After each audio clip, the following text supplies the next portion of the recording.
just form a fucking wall. O'Neal deep in the post, lots of contact there. Oh, what a block by Wallace! What a jump ball! Pistons down 4, 12-8, 7:38 to play in the first. A burst from Rodney, stuck into the rim. Count that baby and a foul. Reggie inside for Andre and a dynamite dunk. Pistons fans, hello and welcome to another edition of the Palace of Pistons Podcast. Brendan Johnson, Aaron Johnson, Ryan Paye, all here with you to discuss, your struggling Detroit Pistons. And boys, last week on the pod, I just want to get right to the point. I predicted the Pistons would go 2-1. I thought the for sure give me game was going to be at home versus Minnesota, the return of Blake Griffin, and they are unable to get the job done. I think Aaron and I were the only two on the pod last week. Aaron took the gutsy prediction of 3-0. I was realistic and said that Miami game on the back-to-back in Miami, chance that Blake doesn't play. No, not going to happen. But Friday in Charlotte, a struggling team. Detroit should have went out and taken care of business. And they end up falling 109-106 off a shot at the buzzer. And the Pistons go, 0-3 this past week in what was disappointing fashion in 2 of the 3 games that I think Detroit could have won. No reason they couldn't have competed more in that Miami game either. But nonetheless, where are we at with this team, boys? I guess maybe before we get into the basketball talk, we doing okay. Obviously, it's been a slow start for the Pistons, though. Yeah, not what I expected the week to be for Detroit. I went out on a limb and said they'd go 3-0. They went the opposite of that, 0-3. So not the week that I anticipated for the Pistons, but we're going to get into some stuff on the podcast that needs to be discussed today with how everyone has reacted to the week. So we'll get into that, and I'll save my opinion, my analysis for those questions due to come on this week's podcast. Yeah, good to be back, boys. But, that 3-0, that's crazy times. I meant to talk to you about that. But here we are. No better place to talk about it than on the pod with you. I mean, that 3-0 during a week, that's crazy times, that prediction. I looked at the schedule, how dare you? And I thought, hey, man, these are 3 games that a good team goes out and wins. And, the Pistons did the exact opposite, as I already said. So, I'm wrong. I'm not wrong a lot. I was definitely wrong this time, though. So they've lost 4 consecutive games, all of those by single digits, with the largest loss being to Miami, a 9-point defeat where they lost 117-108. But Minnesota was a 6-point game, Charlotte was a 3-point game, and the last loss was then Friday the 8th where they lost in Indiana by 6, 112-106. But I think you've got to start to feel at least a little uneasy. And I think the question's going to come up, is it time to hit the panic button? Should people be freaking out about this Pistons team yet? And I think those are 2 different questions. So I guess one, should Pistons fans be freaking out, Aaron and Ryan? And then 2, is it time to hit the panic button? No to both those questions, because we're 3 weeks into the season? 13 games in. 13 games in? 13 games in, and Blake Griffin's played 2 games, and we're going to absolutely hit the panic button? Couldn't be me. It won't be me, I'll tell you that much. When your best player hasn't played more than 2 games in the year, it's hard for me to say this early into the season that the season's a wash. This is, a lost season. They should be blowing it up. They should be trading Blake. They should be trading Drummond. They should be trading Derrick Rose. They should be trading whoever. You won't find me saying that. And I think that, it kind of goes back to what I said a few weeks ago on the podcast. If the Pistons, if they started the season slow, if a slow start to the season was what you needed to realize that this team needed to blow it up, then they should have blown it up a long time ago. You're 13 games in.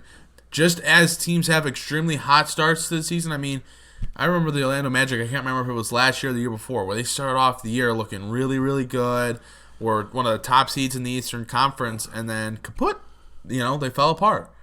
So just as teams have hot starts to the year, teams have slow starts to the year. And when you look at what the Pistons have gone through, with Blake Griffin playing just 2 games, Derrick Rose has missed games, Reggie Jackson's only played in 2 games.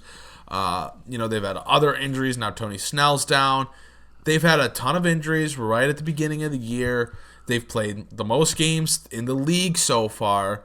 And they've played 3 back-to-backs. I think it might even be 4, but they've played a considerable amount of back-to-backs already. I'm not pressing the panic button 13 games into the year when you know that there's enough talent on this team. You see that Bruce Brown's gotten better, Luke Kennard's gotten better. Your core pieces, your core young pieces have gotten better.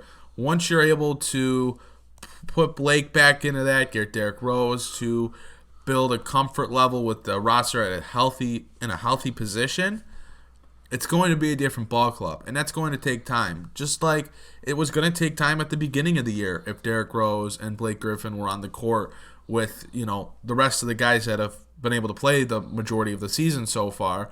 But it would have taken time to build that chemistry at the beginning of the season. So it's going to take some time now to do that.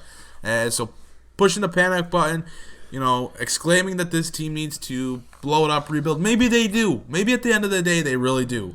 But if your reasoning as to why they need to blow it up is because they started slow throughout the first 13 games of the year, even though they've had a ton of injuries, that's just the wrong reasoning, in my opinion. I'll go back to, about a month ago, maybe a little more. On the pod, we had talked about when are the Pistons going to make some changes, what would need to happen for the Pistons to kind of blow it up in a sense. And I had mentioned that 15 games into the year, if it was a slow start, you could start seeing some panic and some consideration to blow it up. And I guess I need to change my tune a little bit from that, in the fact that was when I wasn't aware of Blake Griffin being injured and Derrick Rose being injured and all those different things. And yes, building your team around 2 injury-prone players isn't necessarily the way to go. I mean, look what happens. We constantly find ourselves saying, well, if he can just stay healthy, and if he can just stay healthy, if they can just stay healthy, this is what we could be. And I get that is problematic, but like Aaron, I'm not here to blow it up or hit the panic button just yet. Derrick Rose took 4 games off. Blake Griffin's played 2 games all year. This team, before Blake came back, had found a bit of a flow to how they like to play with each other. They were still perfecting it, but they had found a bit of a flow. And then Blake Griffin comes back, a guy who demands a lot of touches, a lot of ball control, because that's the player he is. He's your superstar. It throws off everything that they built. That's just a fact. So that chemistry is being relearned with Blake Griffin on the floor. Right. So it's going to take a little bit of time. Granted, do the Pistons have, all this time in the world? Not necessarily. But we're 13 games in. Let's not absolutely lose our minds yet. Am I cool? Am I fine with you, being upset? Hey, I'm upset too. This sucks. This is not fun. But we all gotta just take a breath, and we really have to ride it out to about 30, 35 games, I'd say. See where this really is. Even more than that. At the end of the day, they're not going to be making any big moves until December 15th anyway. Yeah, they can't make any big moves anyway. Players that signed in the offseason aren't eligible to be traded until December 15th, so that stands for Derrick Rose, that stands for Markieff Morris, those kind of guys. But it also stands for every other player in the league, on every other team throughout the league that's signed as a free agent in the offseason. So there's no real moves of much substance being made, most likely, until December 15th. But even then, you got to just give this team some time. And if they are able to get healthy and play the next 10, 15, 20 games, I'd say at least 20, and they're still kind of bumming around 35 games into the season, and they've been healthy since, game 12, 13, whatever, then fine. Then maybe we do need to blow it up. But right now, for the circumstances that the Pistons have played with and gone through with, that's just not the reason. If you think they should blow it up because they're building around the wrong players, they don't have a good enough core, that's fine. But if your reasoning for believing they should blow it up is because of their slow start to this season, 13 games in, then you're just wrong. Well, you both have already kind of answered what my next question was going to be, and it was simply, how long do they get? Like, what is the time frame until people, should maybe hit that panic button before it's really maybe just and fair to say, we've got to start making some moves. We've got to start reevaluating this thing. How many more games really do they get before that becomes a fair reaction? I think Ryan gave a good number. I think 35 games at least is necessary. So an additional 22. At least, yeah. Okay. At least. Hitting that halfway point, that 41 game mark is my most, I'd say. I mean, but granted, at the same time, this team was able to find a flow without Blake Griffin rather quickly. With Blake Griffin back, I expect them to be able to find a flow pretty quickly as well. Blake is playing his way into game shape, too. Yeah, that's what people I know, don't that's understand. yes. People expected Blake to come back you can't. and be the player that he was last year. Well, and this dude's playing basketball again for the first time in a little bit. But that's also why, you said that halfway point's kind of like your most. To me, it's about 25 games in. I think you get the first 25, 25 to 27, puts you about a quarter of the way through your schedule. By that point, you kind of know what you are, where you're going to finish. Because if it takes Detroit another 10, 12 games of figuring things out, battling through injuries, and they go 2-8, 3-10, whatever, and the next anywhere from 8 to 15 games, then there's going to be a problem. And it goes back to the problem of building around injury-prone and injury-riddled in the past players. Right. You're on minutes restrictions with guys like Blake Griffin and Derrick Rose, and those are two guys you really need to really find a flow in how these rotations in the season is going to go. Right. And they're on minutes. It makes it so much more difficult with these minutes restrictions and how these rotations are going. I don't know. It's interesting, man. At the end of the day, building your roster around and hoping for guys who are injury prone is just clearly not the way to do it. So you get 12 more games or 25 games in. If the Pistons have, 16 losses, 15, 16 losses at the 25 game mark, a quarter of the way in, where the rest of the season they can only really lose another ballpark 20 games if they want to comfortably get in the playoffs, that's not a very comfortable feeling. And I think that's why there's a lot of freaking out. I think people may understand. Well, I shouldn't say people do understand. Rational people understand there's injuries. They understand that Blake's playing into game shape. But then they also understand this team is 4-9. And they are not trending in the right direction.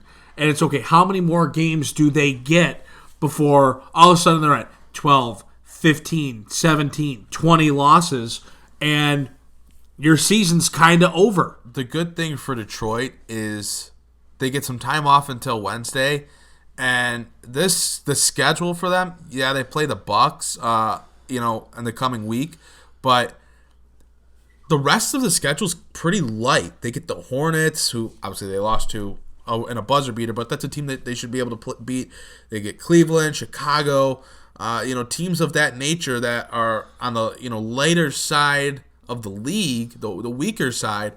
It should be an opportunity for Detroit to build themselves into a rhythm and to build that chemistry and to recoup some of those early season losses.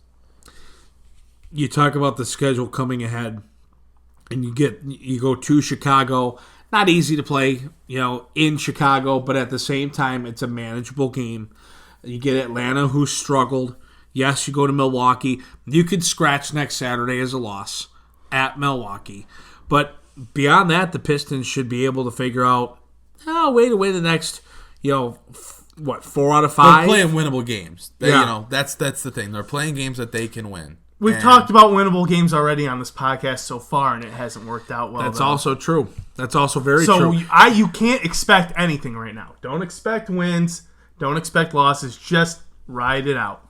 Right?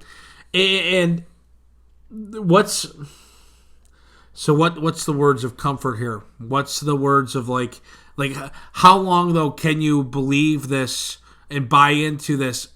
Everything's okay. And even if everything's not okay, everything's going to get better. They're going to get healthy. Like, at some point, people are going to hit that panic button. No, I get it. And it's going to be fair. Everything's not okay. They're 4-9. It's a bad start to the season. It's not okay. But at the end of the day, Blake Griffin and Derrick Rose are back. And, yeah, they sat out the game against Miami after coming back against Minnesota. But it seems like that was just that. They didn't want them to come back and play a back-to-back right away. So now, it looks like everyone's healthy besides Reggie Jackson and I guess maybe now Tony Snell, who's been a pretty good player for the Pistons so far this year. So we'll see where he's at. But he left the game with a hip or groin injury, I'm pretty sure, against Charlotte. So we'll see where he's at. But for him and for the Pistons, they have until Wednesday when they play next. So they'll have some time to get him healthy, and they get some time to rest and let other teams play the amount of games that Detroit's played. But they're getting healthy. And now that you have Blake back and you have Derrick Rose back, there should be an opportunity for them to be able to get into form and play and see where it goes from there. Everything's not okay. I'm not saying that. That's not my opinion. It's not good. But it's different from things aren't good to they need to blow it up. No, agreed. It's not good. If we've been giving that impression, excuse me and excuse Aaron. It's not good. This is bad. 4-9 is bad. But it's circumstances. It's circumstantial. What's been going on? This team is finally, in a way, getting healthy with Blake and Derrick, like you said. Now let's see how they put it together. So you kind of look at the roster and you look at this. What effect does this have on Andre Drummond? Let's say the Pistons continue to be below average. They, at best, get to be an average team. And Drummond's played well. Does this affect Detroit potentially signing him long-term, though? Does this affect his future and the direction that the Pistons go long-term? Is that fair to say? Drummond wants to be in Detroit. I don't know if I want Drummond in Detroit, but Drummond wants to be in Detroit. So I think, win or lose, he's going to, as long as the Pistons are willing to throw him that money he wants, he will re-sign with Detroit. I don't know what kind of money I want the Pistons to give Drummond right now, considering how inconsistent he's been. But I think that he's been very vocal about wanting to remain with the Pistons. So what's the next step? That's what I'm trying to figure out. I sit here and I watch this team, and it's been some okay, some tough to watch basketball. I look at the first several games of the season and I go, man, even though we lost a few, like, that team was like kind of fun to watch. Like, they were moving the ball, they were sharing the basketball, they were moving at a good pace. I'm really interested to see how this offense operates when Blake is back and fully integrated, and does it change things for the better or for the worse? And that's not a knock on Blake. It's not saying that Blake's not the best player on the roster. It's just, is it what's best for this Detroit unit? It absolutely is. There's no season this year that's a more successful season in terms of wins for the Pistons where Blake Griffin isn't on the floor. If the Pistons want to succeed at their highest capabilities, Blake Griffin needs to be on the floor. But for where the Pistons go from here, it's just a wait and see kind of deal. There's not much else that can be said. They're healthy now. It's on Dwayne Casey to shore up his rotations, make sure this team is making the right, it has the right defensive scheme, doing those things. That's on Dwayne Casey and company to handle.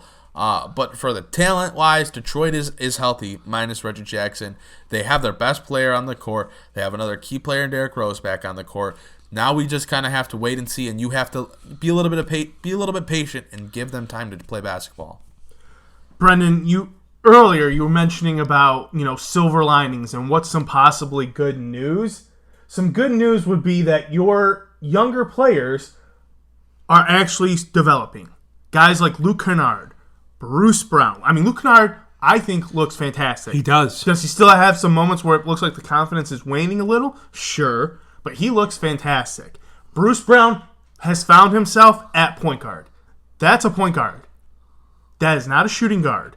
So we see these two pieces for the future. Granted, we don't want to talk about the future. We want to talk about now because we still think, hey, maybe there's something there with the Pistons. Yeah. But I'm just thinking about going back on some silver linings here. You've got some young pieces that are starting to play ball. Yeah. And hopefully they can continue growing and helping this team in the now and not just the future. Okay. Is Bruce Brown the point guard of the future for Detroit? As of right now, yeah. Okay. Because that's like, you want something to be excited about, to me, hey, we could potentially get Reggie Jackson healthy, try to move him. I don't even care what you get. It's just a matter of taking the next step in your identity of Bruce Brown's our point guard. You know? I mean, he reads the floor well. His shot is getting better. He's getting more aggressive on his attack to the rim and actually finishing a little bit. He's still playing great defense. And it allows you to play Bruce and Luke on the floor at the same time. And not on the wings. Okay. And not being undersized wings. Come on. Listen, if you're listening right now, you have to be smiling just a little bit. We were looking for some silver lining, some feel good. And I know we were talking about something else, but that just kept coming up in my head. What can we talk about that makes us feel a little bit better? Right. We have two young pieces that look like they're really finding their way right now. And then, I don't know what you'll get for Reggie. You probably won't get much. But it'd be nice to get something in return. Honestly, even if it just is like a minimal rotational piece and a second-round pick, just to give you something. But Get a backup center. Yeah. Get a backup wing. I don't know. But to identify... If you're comfortable moving forward without Reggie Jackson, which I'm not sure if I am yet, but if you're comfortable moving forward with without Reggie Jackson, then you try to trade him for a backup 3 or a backup 5, because those are your weak points on the roster right now, where when you go to the bench, you just don't know what you're going to get. Well, here's where we circle everything together. We've talked about building around injury-prone players and the problem with it. The fact is, Reggie Jackson has been hurt so much in his time in Detroit. And it's not that Reggie doesn't have ability, but what do you do at the end of this year? But Reggie needs to sign a new deal. Do you give him significant money for him to remain the starting point guard of the Detroit Pistons? That's the thing. Even though I don't know if I'm comfortable with the Pistons moving on from Reggie Jackson this year, I don't see a way where he's back with them next year unless he comes back and goes on a personal tear. I mean, he'd have to play really well, because I think Detroit's seen, and I'm with them, they've seen enough out of Bruce Brown where that's where Bruce Brown needs to be playing for the rest of his time in a Piston uniform. He needs to be getting his minutes at the point guard spot. And Derrick Rose, when he plays, has looked pretty good, even though he may have single-handedly cost them the Charlotte game. Other than that, he's been pretty good. But it's a tough thing with Reggie Jackson. I don't think the Pistons are anticipating or expecting to pay him, to re-sign him. But at the end of the day, I still think they need him this year, as weird as that is. I don't even understand, honestly, how it's a question if they're bringing Reggie Jackson back next year. I'm planting my flag in the ground right now. They are not. They're not giving him the money at all. They have no interest in it. Yeah. If they did, we would already be hearing the talks about that. Like we hear the talks, not maybe as much about Drummond, but we'd be hearing it. There is no interest in bringing Reggie Jackson back. But to the same point, I am with Aaron, and when he says he needs to be back for the rest of this year, I do feel like it's still a better team with Reggie Jackson out there. The thing is, here's my thought. Let's say Reggie comes back this year and he plays good basketball. And now you leave the front office with the decision of, man, do we give Reggie another contract? Do we give him another chance? And then, okay, you bring Reggie back and he starts over Bruce Brown. Or Bruce Brown plays the 2 and not the 1.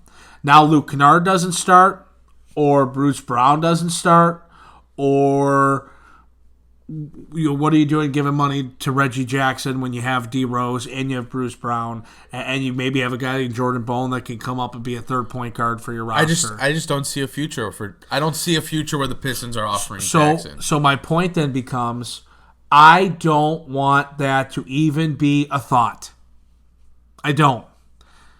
I just need the Pistons to excommunicate Reggie.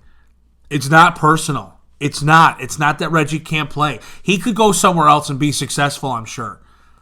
but it's a matter of you have to make a decision for the future of your franchise. And if Bruce and Luke are two young pieces of your starting lineup going forward, then you've got to invest in that. And you've got to give them the chance to play together and build that chemistry together so eventually you can find a way to win with them together on the floor. And that's fine. That's fine. But if are you saying get rid of Reggie Jackson for good this year? Who cares if he's healthy? He's not playing in a Pistons uniform anymore. Yes. Like, he's done. His last game was when he got injured. That's 100% what I'm saying. Then why aren't you trying to trade Blake Griffin at that point then too? Then I think you do. That's fine with me. Okay. I like Blake. I shouldn't say I like. I love Blake. I think this pod loves Blake. I love Blake. And having Blake in Detroit is really exciting. And having Blake in a Piston uniform it's awesome. There's no doubt about it. And I'm not coming out here today saying, hey, Pistons got to blow it up. Pistons got to trade Blake. But I'll tell you what, get rid of Reggie and listen to offers for Blake. You don't have to take them. Don't take it till you get the right one, or don't take it at all. But the first step is moving on from Reggie. That's the first step. But it's just because I feel this is a better team with Reggie Jackson in the lineup. They are. Can we agree to that, Aaron? Every year, it's the same story. When Reggie Jackson plays, the Pistons are a better team. Every single year, the win-loss record ratio favors Reggie Jackson being in the starting lineup. And that's my point. If you're waving the white flag there, you're waving the white flag on the season, I feel like. So, if that's what I have to do for this franchise to take the right step forward, I just want to make sure then I'm understand okay with what you're doing at. that. Okay. Then I'm okay with doing that. I'm not mad at you. I'm just making sure I know where you're at. I'm okay with doing that then. Because Reggie Jackson has gotten hurt time and time and time again. This is not a Reggie Jackson can't play argument. This is not a, hey, Reggie's a bad point guard. Because early on, I couldn't stand watching Reggie. I couldn't, because he was so laissez-faire and he was so just streaky and whatever. It's really gotten to a point of you can't keep the guy on the floor. You can't keep him on the floor. And if there's no way to bring him back next year, then pull the Band-Aid off. Rip it off. All right. I mean, I disagree. I disagree. But so what do you disagree on? I'm not saying that they aren't a better team with Reggie on the floor. I disagree with they need to get rid of Reggie Jackson. I disagree with because they need to get rid of Reggie Jackson, and they also need to start listening to offers for Blake Griffin. Can I just say you should always be listening to offers for Blake Griffin? Okay, there's a difference between listening to offers and like pursuing an offer. I didn't say they had to pursue it, so they had to start listening. They had to really start listening, though. Pursuing to me means seek them out. Listening to them was your phone should always be on. Well, yeah, I mean your phone should always be on for literally every player in the league, not named like LeBron, Giannis, Kawhi. Okay, you know, Blake's not a top 5 player in the league, so you should always be listening to trade offers for everyone. I didn't know if that was your stance on that. Okay, but I don't know. I feel like everyone's just in a very weird state right now because of how the season has started. It's not what was anticipated. It's not what was talked about. It's literally worst case scenario in every regard. Right. Blake being hurt and missing pretty much the whole start of the season. Yeah. Derrick Rose missing more than just a load management game here, a load management game there. Reggie getting hurt. 2 games in. Losing to Charlotte on a buzzer beater in a game where you absolutely should have put them to bed early on. Right. Like just everything about it. Thon not that their expectations for Thon were anything, but like him not getting any better at all. In fact, it looks like regressing. To what though? Like it's just everything about it. It's all been worst case scenario, and I get it. So it does seem like the sky's falling. But what have we said so many times? And what do people say just in general all the time? It's never as bad as it seems. It's never as good as it seems. Water will find its level here. And then we have to see when that water does find its level, what this team really is. And then you can make a true assessment of what really needs to happen. Let's say the Pistons blew up their roster and only kept Like, let's say that they could keep the core guys they want to keep with and then have empty roster spaces, just for talking purposes. What is their young core? What are the guys that they're keeping? Bruce, Luke. Is Christian Wood part of that core they keep? That's a question, isn't it? Because right now I find myself saying Luke Kennard, Sekou Doumbouya, Bruce Brown. I didn't count Sekou because he's out with the drive, but yeah, that's okay. I'm talking about as a for your franchise moving forward. You're basically restarting your team, but you can keep the guys you want to be as part of your young core for your rebuild. It's Luke Kennard, Bruce Brown, Sekou Doumbouya. I would hold on to Christian Wood because I think he's a player and he's only 23 years old. But then, are you keeping Svi? Are you gonna continue your flyer with Kyrie Thomas? Well, what else? Jordan Bone, do you consider him? I mean, you traded for to now. get Yeah, him. hold on to Bone. I don't know about. I probably know on Kyrie. No, maybe for me, Luke, Bruce, Sekou. That's it, really. Those are the only three locks. Those are a lot. Christian Wood is interesting. Jordan Bone is another interesting one because you traded for him. On top of, he is too good already to be in the G League. But is he good enough to be? Is he one of those in-betweeners? Like in baseball, right, when they say someone's a 4A player. They're too good for AA, AAA. They're just way too dominant, but they get to the majors. And they just can't do it. They can't do it. They're a 4A player. What is Jordan Bone? We have to see. Because I think he's already too good for the G League. Right. 4 games in, whatever it is. He's playing very well, and I expect that to continue. But can he do it in the NBA? So he's interesting there, and you have to give him a chance because you traded for him.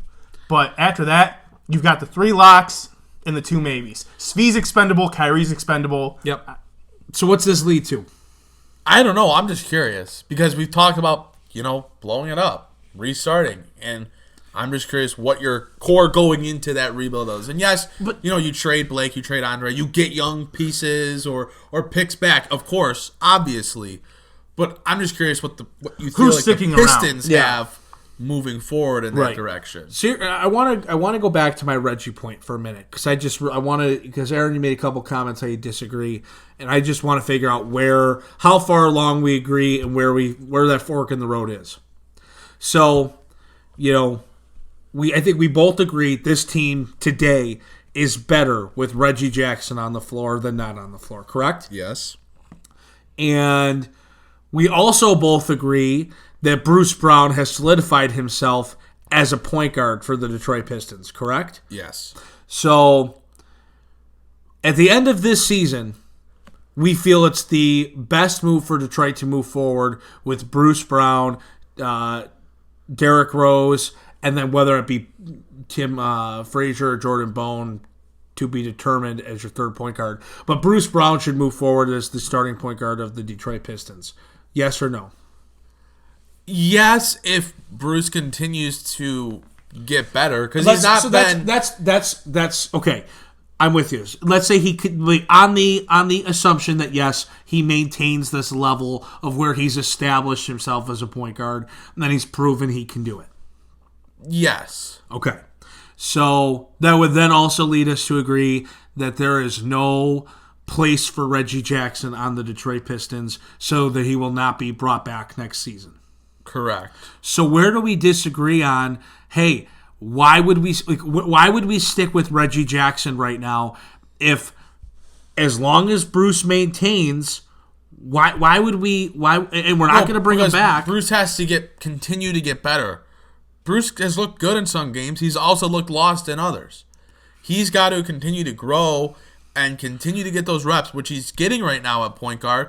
There will always be minutes for Bruce Brown at point guard. I promise you that. Even with Reggie Jackson back, there will always be minutes because then Derrick Rose will get rested, or he'll miss games because he's injured, or he'll be on his minutes restriction. And there will be times where Bruce Brown can get to spend time at both point guard and shooting guard. Right, but if we want to move forward with Bruce at the 1 and Luke at the 2, and that's the 2 we want to move forward with in the starting lineup down the road for the Pistons when you talk about that young core, right? Then that leaves no spot for Reggie. And if it leaves no spot for Reggie, what's the point of him taking the minutes away from Bruce Brown right now? And I know, yes, there'll be minutes for Bruce Brown, but that starter every night, you're the guy minutes. Because Reggie Jackson is better than Bruce Brown right now. And if the Pistons are trying to win, which they are, you put your best players on the court. And again, there will always be minutes for Bruce Brown at the 1 and the 2. But Reggie Jackson makes the Pistons a better team. And if they're trying to win this year, which they are, Reggie Jackson will be on the court for them. Well, I guess it'll be interesting to see where the Pistons are at when Reggie starts to get healthy and in a position to return, because I'm not going to lie to you. I want to see the Pistons win. I really do. I'm not saying I want to see them tank and blow everything up, but if Bruce is going to be the point guard of the future, and we want to give him that chance, and we want to play Bruce and Luke on the floor together, because Luke Kennard's at some point got to be a starter. He's got to be your starting 2.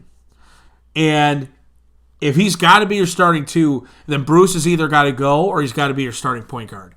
And he started to find himself as a starting point guard. So at some point, the Pistons got to make that move. We're stuck in purgatory like Yeah. we've been for the last 12 years. We are where we were last year with what do the Pistons really do? Blow it up, keep moving forward. The year before, when are we going to fully tank? Right. How are we going to keep moving forward? We're just stuck in purgatory right now. And the thing is, if the Pistons bring Reggie Jackson, for the Pistons to win this year, if it requires bringing Reggie Jackson back so then we sign him to another deal and prolong this and maintain purgatory, then I don't want to win this year. If that's what the line is, I will wave my white flag. The Pistons, I don't see any scenario where Reggie Jackson's back in the Piston uniform next year. So what are I just don't. So Ryan, what are your thoughts? Do you think I know you said earlier you're with Aaron. You still agree with him that Reggie comes back this year and it makes the Pistons better, and that's what you would want to see, or what? I have no problem necessarily with them wanting to try to win for one final push with this team right now. But that's fine by me. If Reggie comes back healthy and he's able to get it going a little bit and the team finds the rhythm, fine. I have no problem with that. Mm-hmm. So, because it is. The numbers show that they are a better team with Reggie Jackson on the court. That being said, unless he literally leads them to the Eastern Conference Finals and they're battling to go to the NBA championship games or series, which they're not, he's not coming back. They can win a series with him. He will not be back. Right. It's not happening. So there's no scenario where he's coming back. Well, that's my concern. They go out and win a playoff series. You're telling me they just let Reggie walk? Yes. Okay. Yes.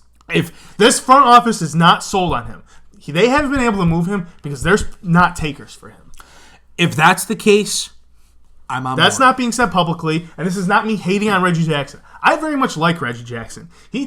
I've been very much a critic of him, but at the same time, he takes way too much crap from fans saying how horrible of a teammate is. He's probably one of the best teammates in the Pistons franchise over the last decade. He's a great guy, and he's made the team better in a way. A little bit.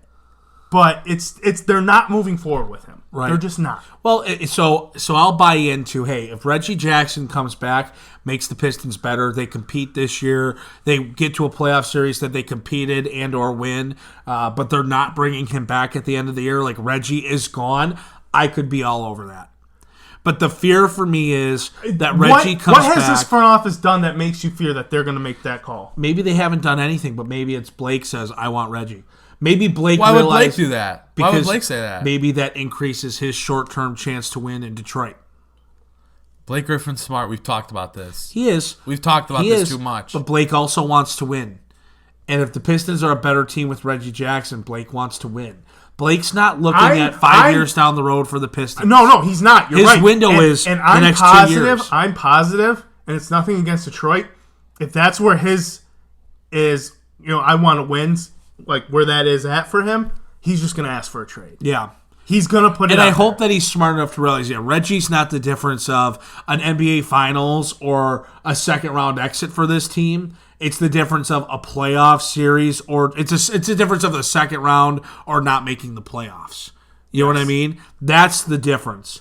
Or maybe the first round. Maybe not even second round's a stretch. That's a first round. He's too smart. He understands. He wants to win. If he will put his trade request in and his demand in if he sees ultimately that's where it's at. Right. So I guess we can kind of end it with that. If No. you have something else you want to add here? We have to talk about Sekou in the G League. Oh, okay. Yeah, we can hit on that. We have to talk about Sekou. 16.6 points in 22 minutes per game. Scoring at will, 54% from the field, 36% from beyond the arc, 3.6 rebounds, 1.2 assists. I think I'd like him to cement himself a little bit more in these games, especially on the glass and defensively, but he's still learning how to play professional basketball. We said it last week. I'm going to remind everyone again, Sekou Doumbouya would be the youngest player in the Big Ten this year if he was playing college basketball. He is incredibly young. He's the youngest player in the NBA. So take time with him.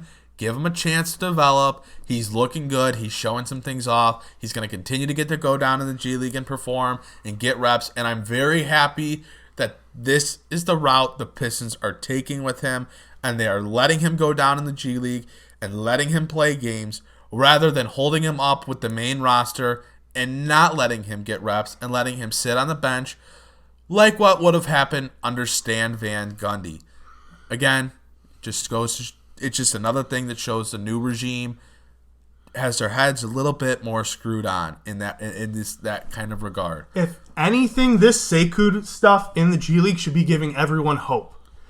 Like you said, youngest guy in the NBA would be the youngest guy in the Big Ten. This is a guy who's still learning the game, and he's still putting these numbers up.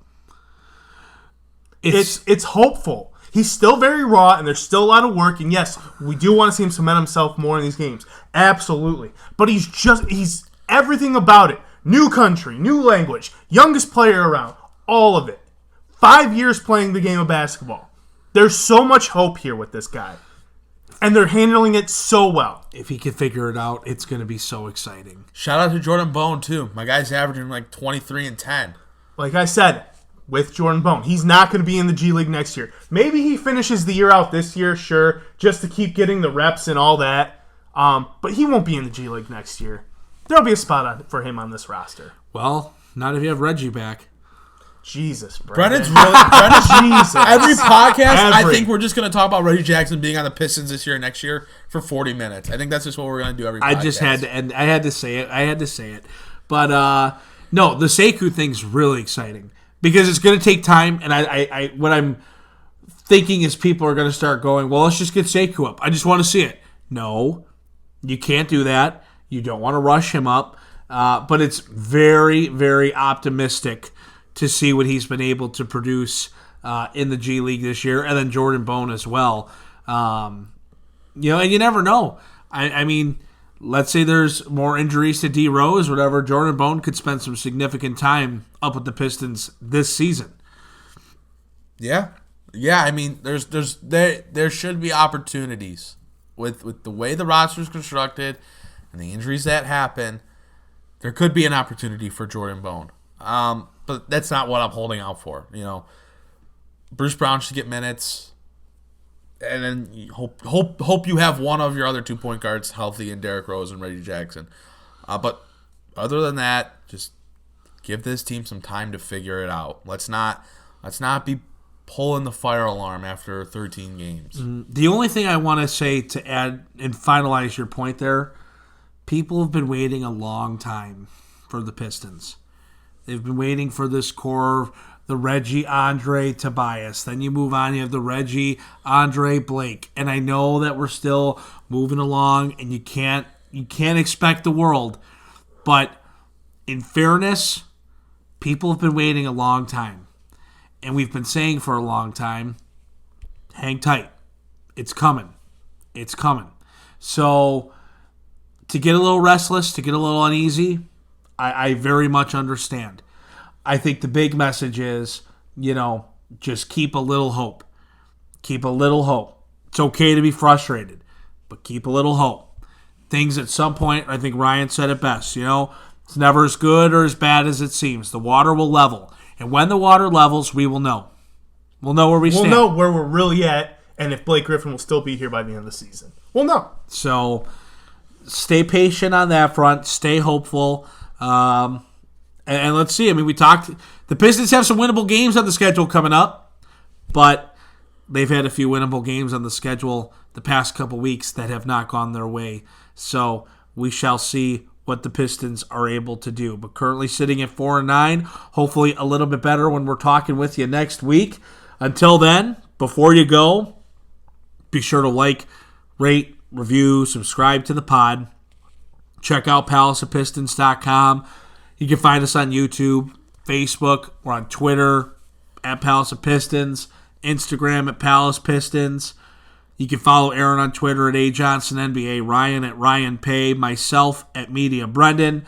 But leave us some comments, give us your feedback, stay hopeful, and hopefully the Pistons are able to get the job done a couple times this week, and we're a little more positive talking Pistons basketball next time here on the Palace of Pistons podcast.